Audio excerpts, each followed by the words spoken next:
Aliran filsafat India. Filsafat India memiliki dua wilayah, yakni wilayah Hindu dan Buddha. Filsafat India berpangkal pada tulisan-tulisan kuno yang dikenal dengan nama Weda, yang meliputi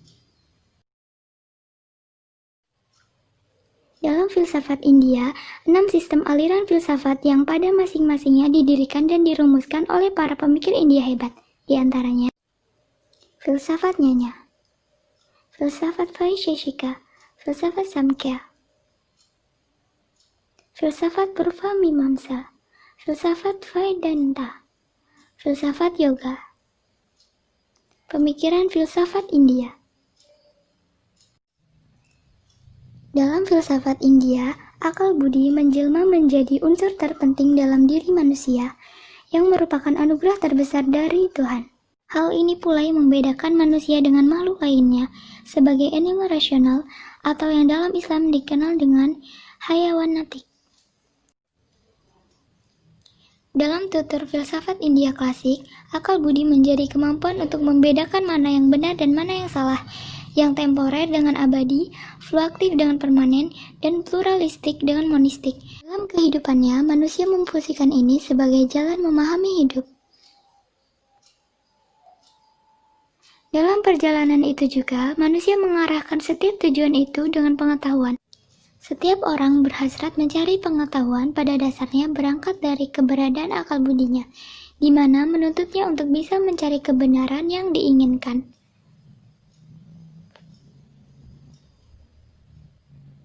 Jika kita bicara mengenai sisi epistemologi dalam filsafat India, kita bisa merujuk pada konsep yang mengatakan bahwa manusia adalah makhluk yang dibentuk oleh lapisan-lapisan. Lapisan-lapisan itu memiliki perannya masing-masing bagi manusia.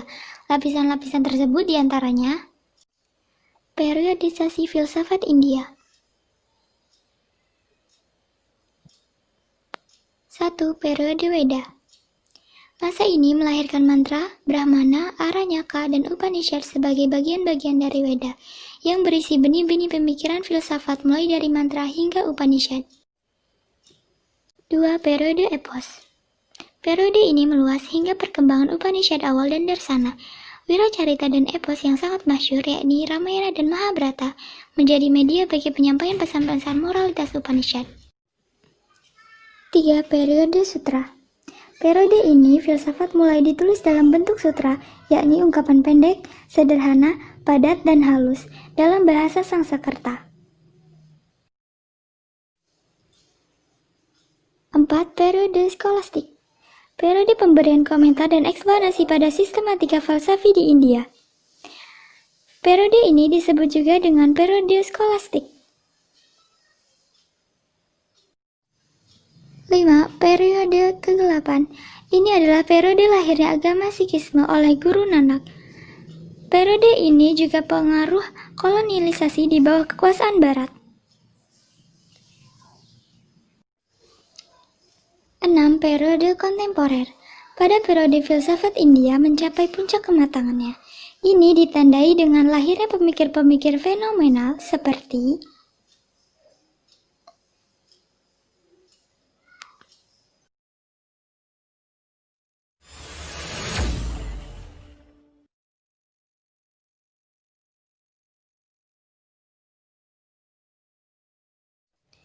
Meski diakui bahwa filsafat Yunani memberikan pengaruh besar pada perkembangan filsafat Islam, tetapi filsafat Islam tidak didasarkan atas filsafat Yunani.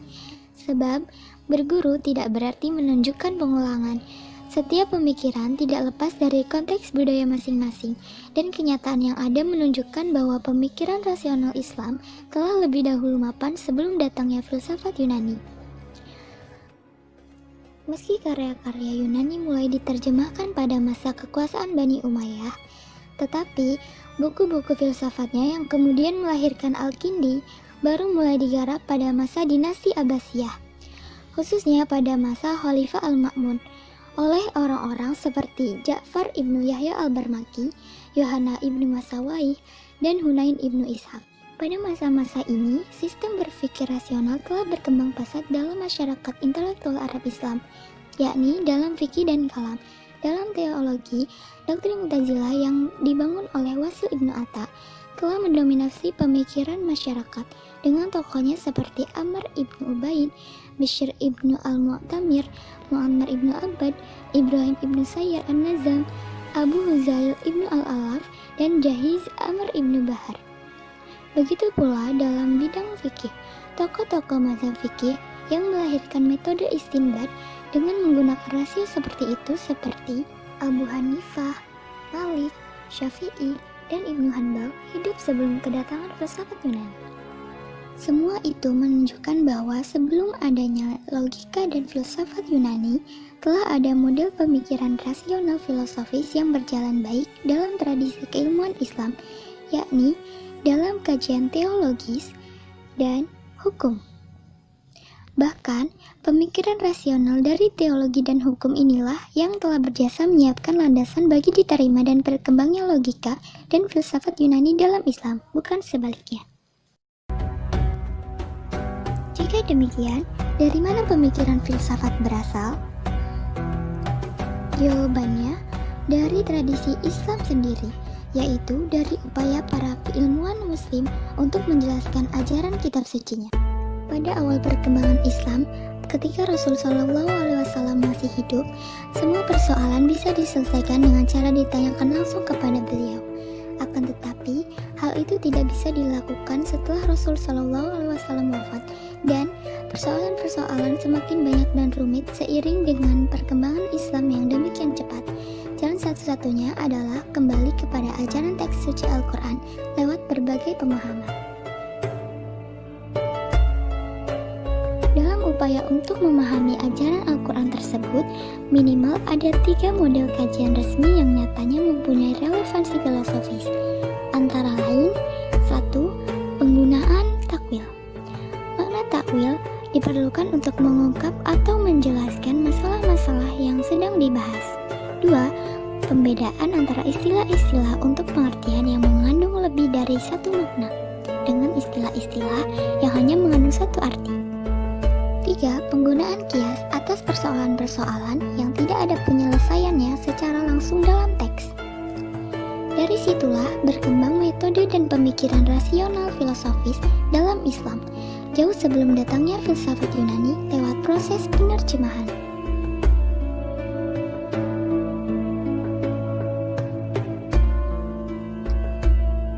Pemikiran filsafat Islam yang berkembang pasca penerjemahan atas buku-buku Yunani pertama kali dikenalkan oleh Al-Kindi dalam kata pengantar untuk buku filsafat utama yang dipersembahkan pada Khalifah Al-Mu'tasim.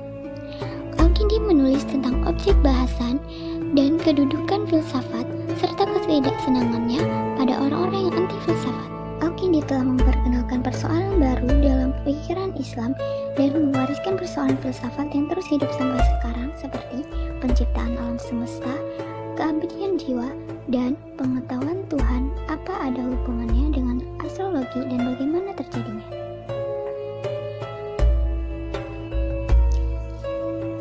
Pemikiran rasional filsafat kemudian semakin berkembang sepeninggal Al-Kindi, lahir Ar-Razi, tokoh yang dikenal sebagai orang yang ekstrim dalam teologi dan juga dikenal sebagai seorang rasionalis murni yang hanya mempercayai akal. Salah satu pikirannya yang dikenal adalah pandangannya tentang akal. Menurutnya, hakikat manusia adalah akal atau rasionya, dan akal adalah satu-satunya alat untuk memperoleh pengetahuan tentang dunia fisik dan tentang konsep baik dan buruk. Akan tetapi mengalami hambatan oleh adanya penentangan dari sebagian kalangan ulama salaf. Penentangan ini mencapai puncak dan keberhasilannya pada masa Khalifah Al-Mu'tasim. Meski demikian, hambatan tersebut sesungguhnya hanya terjadi di lingkar pusat kekuasaan di Baghdad. Di luar Baghdad, khususnya di Aleppo dan Damaskus, kajian-kajian filsafat tetap giat dilakukan, sehingga melahirkan seorang filsuf besar, yakni Abu Nasr Al-Farabi. Al-Farabi, tokoh yang mempunyai pengaruh besar pada pemikiran sesudahnya ini, baik dalam Islam sendiri maupun di Barat Eropa. Tidak hanya itu, tetapi juga memberikan landasan bagi pengembangan keilmuan pada umumnya. Pemikiran filsafat kemudian semakin berkibar dalam percaturan pemikiran Arab Islam pada masa Ibnu Sina. Ibnu Sina yang muncul setelah Al-Farabi mengembangkan lebih lanjut konsep emanasi Al-Farabi dengan cara menggabungkan antara prinsip Neoplatonisme Yunani, tauhid Islam, dan filsafat timur yang mistik dan simbolik, sehingga melahirkan sistem pemikiran yang khas. Pada saatnya kemudian pemikiran ini mendorong lahirnya konsep emanasi yang lebih lengkap dan sempurna di tangan Surawardi Al-Maktul yang dikenal dengan filsafat Isyraqiyahnya. Ibnu Sina juga berusaha memadukan antara wahyu dan filsafat pada aspek makna dan fungsi. Menurutnya, ajaran-ajaran wahyu tentang kewajiban dan larangan dapat dipahami secara filosofis sehingga tidak ada pertentangan antara wahyu dan filsafat. Akan tetapi, setelah Ibnu Sina, pemikiran filsafat kembali mengalami kemunduran karena serangan Al-Ghazali. Meski Al-Ghazali sendiri sebenarnya tidak menyerang inti filsafat, yaitu aspek epistemologi. Lewat tulisannya dalam Tahafut Al-Falasifah yang diulangi lagi dalam Al-Munqidh min Al-Dalal, Al-Ghazali menyerang persoalan metafisika, khususnya pemikiran metafisika Al-Farabi dan Ibnu Sina. Meski serangan pada kedua tokoh ini sebenarnya juga tidak tepat. Al-Ghazali sendiri sebenarnya mengakui pentingnya logika dalam pemahaman dan penjabaran ajaran-ajaran agama. Al-Ghazali dalam Al-Mustashfa fi Ulum Al-Fiqh, sebuah kitab tentang kajian hukum, bahkan menggunakan epistemologi filsafat. Pemikiran filsafat kemudian muncul kembali dalam kancah pemikiran Islam pada masa Ibnu Rushd. Lewat tulisannya dalam Tahafut Al-Tahafut, Ibnu Rushd berusaha mengangkat kembali pemikiran filsafat setelah sempat tenggelam akibat dari serangan Al-Ghazali. Namun, usaha ini rupanya kurang berhasil, karena seperti ditulis Nur Khalis Majid, bantahan yang diberikan Ibnu Rushd lebih bersifat Aristotelian, sementara serangan Al-Ghazali bersifat Neoplatonis. Meski demikian, lepas dari kegagalannya membendung serangan Al-Ghazali, Ibnu Rushd telah berjasa besar terhadap perkembangan pemikiran filsafat. Dalam bidang metafisika, ia telah memberikan wawasan baru pada persoalan hubungan antara Tuhan dengan alam, bukan lewat teori emanasi seperti Al-Farabi dan Ibnu Sina, melainkan dengan teori gerak. Menurutnya, berdasarkan teori fisika Aristoteles, semua benda pada prinsipnya adalah diam, tapi kenyataannya bergerak. Selain itu, Ibnu Rushd juga berjasa untuk mempertemukan antara agama dan filsafat.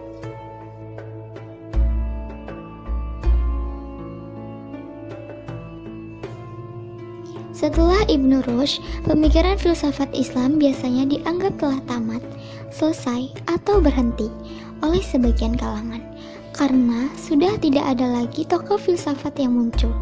Namun, yang terjadi sesungguhnya tidak demikian. Pemikiran filsafat Islam terus berkembang pesat, bahkan lebih besar, hanya saja berubah jalur dan mazhab.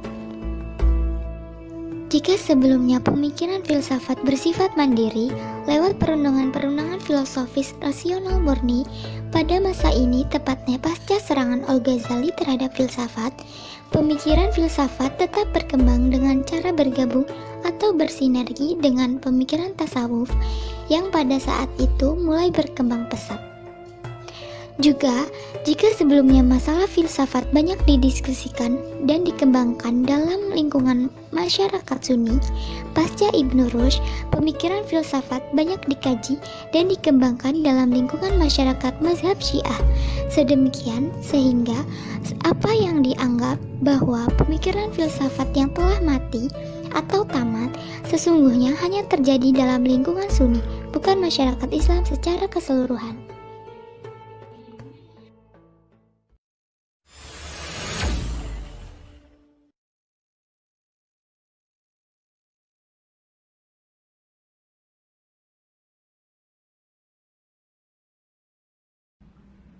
Studi tentang filsafat Nusantara pertama kali dikenalkan oleh M. Nasrun, guru besar luar biasa pada jurusan filsafat di UI.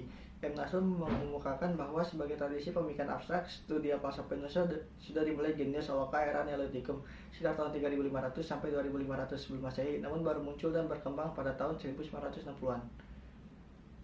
Menurutnya, falsafah Nusantara merupakan suatu falsafah khas yang tidak barat dan tidak timur, yang amat jelas termanifestasi dalam ajaran falsafah bakat, pantun, Pancasila, hukum adat, ketuhanan, gotong royong, dan semangat kekeluargaan.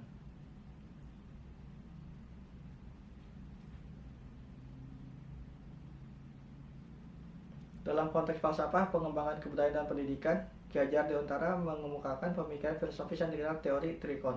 Teori trikon berpusat kepada prinsip konvergensi, kontinuitas, dan konsentrasi di dalam pengembangan budaya. Pendidikan merupakan bagian kebudayaan suatu masyarakat atau lebih dari itu. Pendidikan berdasarkan kebudayaan.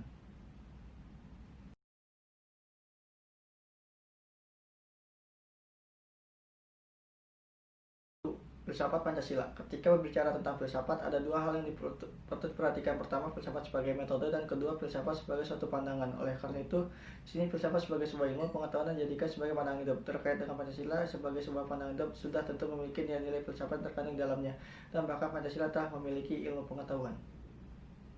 Secara filsafat, Pancasila merupakan sistem nilai-nilai ideologis yang berderajat, artinya di dalamnya terkandung nilai luhur, nilai dasar, nilai instrumental, nilai praksis, dan nilai teknis. Di samping itu, Pancasila mampu dijadikan pangkal sudut pandang dalam mengembangkan ilmu pengetahuan yang dalam karya berikutnya ditunjukkan segi-segi ontologi, epistemologi, dan aksiologi. Dengan kata lain, penerapan filsafat Pancasila diperuntukkan sebagai petunjuk arah semua kegiatan dan aktivitas hidup dan kehidupan di segala bidang politik, pendidikan, agama, budaya, sosial, dan ekonomi. Ini berarti semua tingkah laku dan tindak tanduk perbuatan manusia Indonesia harus dijiwai dan merupakan pancaran dari semua sila Pancasila. Kedua, Madilog. Pemikiran Tan Malaka itu Madilog, materialisme, dialektika, dan logika. Tan Malaka mengartikan dialektika dengan segala sesuatu yang dijawab ya atau tidak. Menurut Tan Malaka, ilmu pengetahuan dan logika dapat menjawab pertanyaan sebagaimana di atas, tapi ada kalanya keduanya tidak dapat menyelesaikannya.